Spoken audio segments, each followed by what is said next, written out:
y'all are looking at a car, and this is kind of a weird thing, and I don't know that Chris knows anything about it yet, does he? Kind of vaguely. So my son and my dad was online, and he found a 2022, 2021 EcoBoost Mustang for sale, and it has a salvage title. Now, the salvage title, I was like, okay, first, I want you to check the impact bar. I want you to check this. I was like, bring it to the shop. I want it looked at first. I want to see if this is a brand new bumper. I want to see where the damage was. Then they get there. They tell me it's Orlando, so we can't bring it here. But I was like, I want it to go to a shop regardless. Call around, find pre-purchase inspections, yeah. Because we do those, and I think that's we're leery about Orlando. It's big, it's fast, it's a lot going on, and there could be a lot of coverage in whatever you don't really know. So and there's a lot of car auctions out there. There's a lot. Yeah. So this car was stolen, and it was recovered. Supposedly, no work was really needed to be done. No exterior damage they could tell. They probably revved the motor, did some burnouts, whatever, but you can't tell too much. Yeah. So, I mean, at least this is what the dealership's telling them, is that there was no significant damage. There's no paperwork that shows significant damage or anything, just that it was stolen. And this isn't a dealership automotive. This is not a manufacturer dealership. No, this is like a mom and pop. Yeah, used car, one that you don't know where they're coming from. Knowing the people who have had vehicles here that have been totaled, I know the insurance picks them up, and then, they will decide what they want to do. A lot of times they do take them to auctions. That's right. They do part them out, stuff like that. So this, I'm assuming, went to an auction. Yeah, I'm going to imagine. Was sold to this dealership, and now they're reselling it. So it has a salvage title. And for me, what does that salvage title mean? Like, I can Google what a salvage title means, but that doesn't give me the answer. So that's what I was kind of bringing to you guys. What different types of titles do we have? Like, I know we have the title that I have for my car. And then you got a rebuild title. You mentioned that one earlier, too. Yeah, so we've got the rebuild title, but this wouldn't be considered a rebuild, would it? Because they didn't necessarily do any work. This was bought, stolen. They've paid the customer what it was worth. Yeah.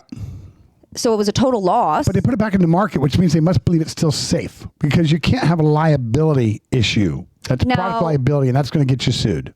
Right. But if it has a salvage title, who's responsible for that?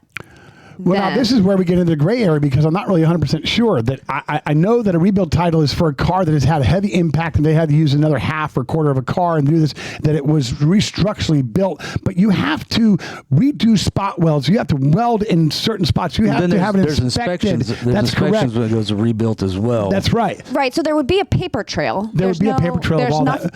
So I think the biggest thing about it is they have the Carfax. They do have the Carfax reports on this. Right. Well, I don't know if that matters. But it's going to add skepticism to a new buyer. If you buy this car and you go to sell it 8,000 miles later, 20,000 miles, it's been a good car or whatever, but you're going to sell it. And someone's going to go, look at this is a problem. Yeah. And so half the value, in my opinion, right there. Now, you priced one out. You said 60,000 miles on it. 60,000 miles, same year. Now, this one is the Blackout Midnight Package versus...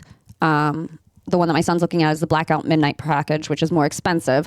The one I looked at was just some silver. But they were asking 28. They were asking 28.9. Yeah. And you're into this one at 14.